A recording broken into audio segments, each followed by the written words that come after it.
O le a ta o toia whaamaene o tailoloto pa ia sau ngata o Samoa i le amata mai saua i le taisamasama o le tui manua. Se ia pa ia le lua loto na whanua na tau i loa i malo. O pa ia lava ia e whasino a wā a inga ma lātou tama o tama foi mo lātou a inga.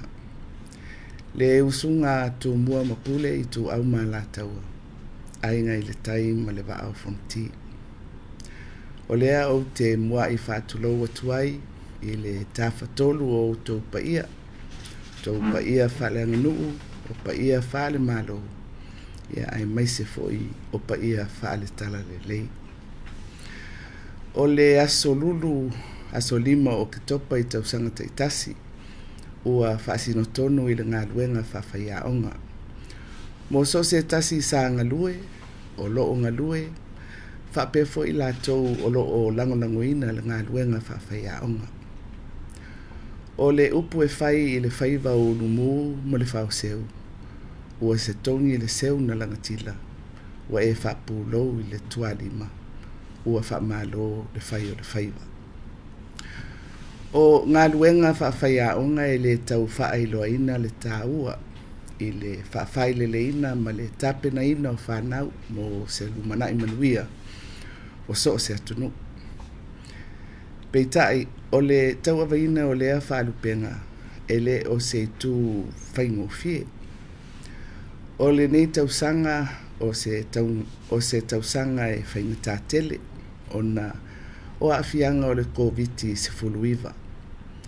Mai le ngata i lea, ai o le whaatinoina o fuafuanga te tele, mo aonga, ai maise i tūlanga tausu enga mailo i longa. O nei suinga uma e iai le talitonunga e le mawhai o na le lei ma mautu. Pe a whai tātou te le ngā Lulu e whatasi. O le mata ngā luenga, o AFIOGA, o PALEMIA ma FAI'AOGA. Ia o te whatu saina i le uto ma le maene o le upenga. E ui na le whea ia ai. Ai mo mia e le tasi leisi. Ina ia maua ai i a o le whaiva. O le tātou whautasi e alo i luma. Mai e mo mia uma le tātou au waa. Ina ia se e le lei ai ma vawe tau nuu manuia ai le tātou whainga malanga. O lau whaamalo si au, i o tātou ngā Lulu e whatasi, ina ia si itia le tūlanga tau awaonga mo le whanau. Po le alava le matango fie o a tātou porkalame whatatitia, mani suinga, e tasi lava le fua e fuatia umai le tātou au nanga, o le whaaiunga o tau mawhainga a whanau. Ua whai le sao a le tātou malo, i le tapena ina o tūlanga mo o mia i le sio manga FAI'AOGA o whanau. E iei FAI'AOGA fau, whale tele tua iei fuafuanga a onga ma komiti, o tūlanga whaateknolosi e whaaua wai whesota inga o a onga. O malai ta alo, manisi tūlanga e si iti ai le sio manga, a wale a o tawina o whanau lalovawa o le atunu. O le ano fale o le ngā luenga FAI'AOGA. E au fia ai le tū whale mawhau. Metutia ese si iti ai le au tawina o whanau. Ai maise le ola a o ina ise sio manga saunga le mu. O le MATAAFA ioi lea. Ua ta oto i le paia ma le mamalu o le vasenga o FAI'AOGA.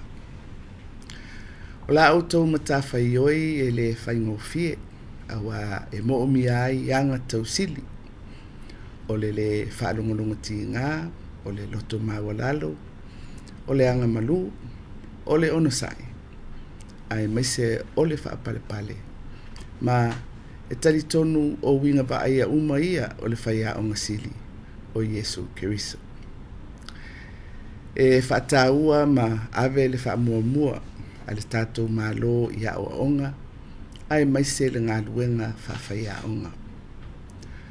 O lau tautua, whaapea le tautua o tātou tua, Ma i lātou ua whai I langi le tuli ngā sia I le nei ngā luenga. O toa manu lava mō le tātou atunu. Ma leo le whai o le whaiva. Whaafetai mō lau tautua. Ia whaamanuia mai le atua I so se tasi o ngā lue I le nei ngā luenga FAI'ΑOGA.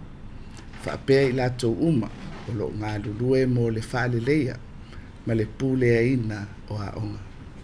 Ia soifua ma ia manuia.